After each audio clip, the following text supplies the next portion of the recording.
আমাদের বাংলাদেশের নতুন মানচিত্রে দেখাতে হবে ত্রিপুরা আমাদের, আসাম আমাদের। এই মানচিত্র প্রকাশ করুন।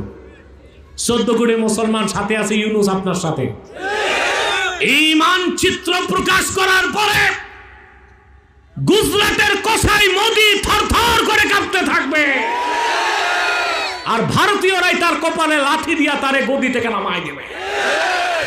এখন চান্স, এখন কি চান্স? এই চান্সটা হারাইলে 50 বছর আলেমদের কাছে আর চান্স ফিরে আসতে না পারে। সেজন্য আমি আহ্বান করে যাচ্ছি, এখন আহ্বান করছি, সারা দেশে আমার এই আহ্বান সকল আলেমের কানে পৌঁছে গেছে। মাসলাক যার যার, দিন ইসলাম সবার। ইসলামের সুমহান স্বার্থে আমরা এক হয়ে যাব, ইসলামের সুমহান স্বার্থ রক্ষায় ঐক্যবদ্ধ হয়ে যাব, মুসলমানদের সমস্ত মৌলিক দাবি আদায়ে ঐক্যবদ্ধ হয়ে যাব, আর ভারতের আধিপত্যর যুক্তরাষ্ট্রের আগ্রাসন থেকে বাংলাদেশের স্বাধীনতাকে রক্ষায় ঐক্যবদ্ধ হয়ে যাব। রাজি আছেন? ভারত বারবার চোখ দেখায়, ভয় দেখায়। আমি একটা কড়া হুঁশিয়ারি দিছি গত সপ্তাহে, পাইছেন না? সরকারকে 3টা পরামর্শ দিছিলাম। সরকার আলহামদুলিল্লাহ কিছু কিছু নিয়েছে, কিন্তু আমার আরো পরামর্শ আছে। আমি সরকারকে বলছি, বর্তমান সরকারকে, বাংলাদেশ সরকার নতুন মানচিত্র তৈরি করবে।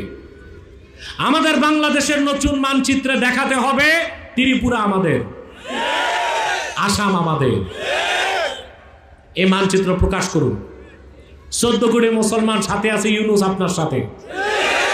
এই মানচিত্র প্রকাশ করার পরে গুজরাটের কসাই মোদি থরথর করে কাঁপতে থাকবে, আর ভারতীয়রাই তার কপালে লাঠি দিয়া তারে গদি থেকে নামাই দেবে। করেন। যুদ্ধ সবসময় অস্ত্র দিয়ে হয় না, বুদ্ধি দিয়েও যুদ্ধ হয়। আমি তো মমতা যখন বলছে বাংলাদেশে শান্তি বাহিনী পাঠাবে, আমি বলছি 14 কোটি মুসলমান 28 কোটি হাতে কিন্তু লাঠি তুলে নিবে। কলকাতা না, দিল্লির লাল কেল্লা ইসলামের পতাকা উড়াই দিব। পারবো না? কথা বলে না। তারপর তো দেখছেন সরকারকে বলছি ওদের রাষ্ট্রদূত ডাইকা তলব করো, করছে সরকার। আমি প্রস্তাব দিছি লালমনিরহাটে আর বেস করতে, ওটাও হচ্ছে। পেঁয়াজ আনা বন্ধ, ওদের দেশে পেঁয়াজ পচে যাচ্ছে। চিকিৎসকরা বলছে ট্রিটমেন্ট দিবে না, বাঙালি বলছে যাব না। এখন ওরা ক্ষমা চেয়ে ডাকতেছে, ওহে দেবতারা আসো, 10% ডিসকাউন্টে ট্রিটমেন্ট দিব। মুসলমান আর 6 মাস অপেক্ষা করেন, আপনাদেরকে আইসা পায়ে ধরবে ট্রিটমেন্টের জন্য। বাংলাদেশিরা না ঢুকলে কলকাতা অচল হয়ে যাবে। গোটা কলকাতাই চলে আমার বাংলাদেশের মানুষের টাকার পয়সা। মজবুত হন। অতএব এখন মানচিত্র নতুন করুন। সরকারকে বলছি, বিপ্লবী সরকার মানি সাহস লাগবে। নির্বাচিত সরকার যা পারে না, বিপ্লবী সরকার তা পারে। নতুন মানচিত্র করে ঘোষণা দেন ত্রিপুরা আমাদের, আসাম আমাদের। ঠিক কিনা? অনেকে বাংলাদেশে ভারতের দালালি করছে বিভিন্ন রাজনৈতিক দলে। আমি আগেও বলেছি, আজও বলছি, ভারতের দালালি করে ক্ষমতায় যাওয়া যাবে না, আর আমেরিকার দালালি করে ক্ষমতায় যাওয়া যাবে, বেশি দিন টিকা যাবে না। নমস্কার বন্ধুরা, আমরা বিগত দিন থেকে বাংলাদেশের নানা রকম আলেমা, মৌলবী এবং এই হুজুরদের বক্তব্য শুনে আসতেছি। কখনো তারা কলকাতা জয়ের কথা বলছেন, কখনো তারা দিল্লির লালকেল্লায় ঝান্ডা উড়ানোর কথা বলছেন, এবং কখনো তারা নিজের সরকারকেই পরামর্শ দেওয়ার কথা বলতেছেন। আবার কখনো কখনো এই হুজুরাই বলে বসে যে ওনার নিজের সরকার, এই ডাক্তার ইউনূসে ডাকছেন, তবুও তিনি যাচ্ছেন না, কারণ তিনি যাওয়ার আগ্রহ নেই। অথচ এই মেহফিলে তিনি কি বলছেন? তিনি হচ্ছেন আব্বাসী, এনায়েতুল্লাহ আব্বাসী। ইনি বলছেন যে নতুন করে মানচিত্র বানাতে হবে বাংলাদেশের, তাতে দেখাতে হবে যে ত্রিপুরা, আসাম সব বাংলাদেশের অন্তর্গত, এবং এরকম নতুন মানচিত্র করে সরকারকে বলছে যে ফেস করতে লাগবে, দেখাতে লাগবে, তাহলেই মোদী সরকার হিলে যাবে। চিন্তা করুন। এবার এটাও বলছেন তিনি যে এটাই সুযোগ, কারণ ডাক্তার ইউনূস সাথে আছেন।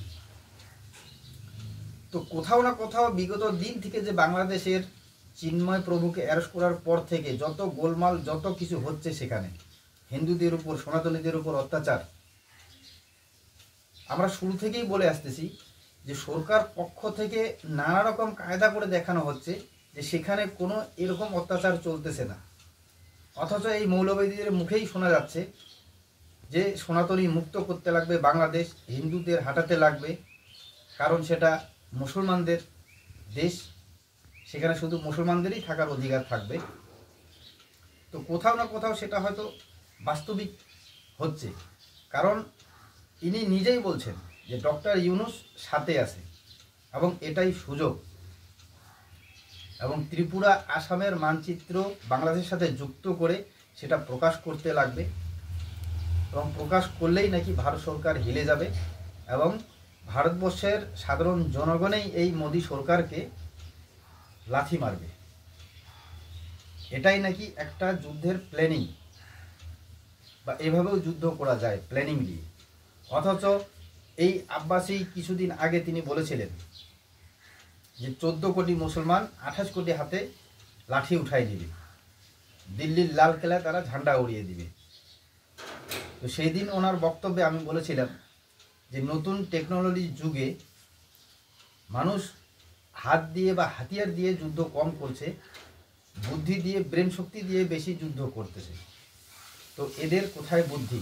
এরা বলতেছে 14 কোটি হাতে, 14 কোটি মুসলমান 28 কোটি হাতে যদি লাঠি নিয়ে নেয়, কিন্তু আজকের দিনে বলতেছে ও খুব একটা বেশি দিন হয়নি, আস্তে আস্তে এরাও বুঝতেছে যে বুদ্ধি দিয়ে যুদ্ধ করতে লাগে।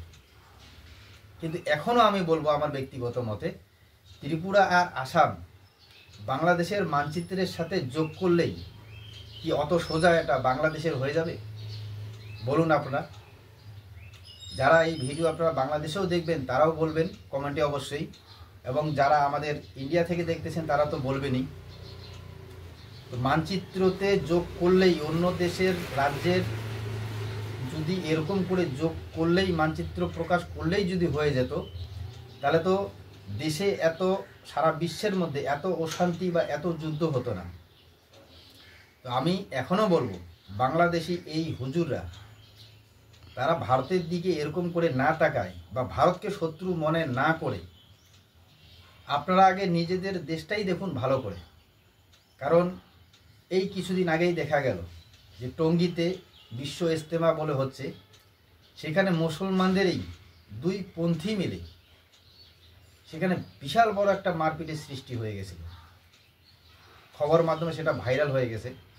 তো যে দেশে এখনও মুসলমানেই মারামারি করতেছে, মুসলমানকেই মারতেছে, একটি ইজতেমাকে উপলক্ষ করে, সেই ইজতেমা কার দখলে থাকবে বলে, তো তারা নিজেদের মধ্যেই ঐক্যবদ্ধ নেই, অথচ তারা ভারতের মতো একটি দেশকে হিলানোর এবং জয় করার স্বপ্ন দেখছে। এটা নেহাতেই ব্যক্তিগত মতে বলা যেতে পারে যে এগুলো পাগলামি ছাড়া আর কিছু না। কারণ অনেক মিডিয়া এখন মোবাইলে বা মিডিয়ার মাধ্যমে বলা শুরুই করে দিছে যে বাংলাদেশের কিছু এরকম মৌলবী সত্যি এরা পাগল হয়ে গেছে। কারণ এদের কথাবার্তা শুনে এবং ভারতবর্ষ সম্পর্কে কিছু দাবি শুনে মনে হয় সত্যি এরা পাগলের শীর্ষে উঠে গেছে। কারণ পাগলই পারে এরকম মন্তব্য করতে, বা পাগলরাই পারে এরকম করে ভারতবর্ষকে জয়ের স্বপ্ন দেখতে, যেখানে বাংলাদেশে 14 কোটি লোক আর ভারতবর্ষ কোথায় 145 কোটির দেশ। এবার আপনারা ভাবুন। তো বন্ধুরা, এরকম মৌলবীদের বা এরকম হুজুরদের বেশি বলাটাও আমি মনে করি যে বৃথা। তো আপনারা ভিডিওটি দেখলেন, আপনারা আপনাদের ব্যক্তিগত মত কমেন্টে অবশ্যই জানাবেন। জয় হিন্দ, জয় বাংলা।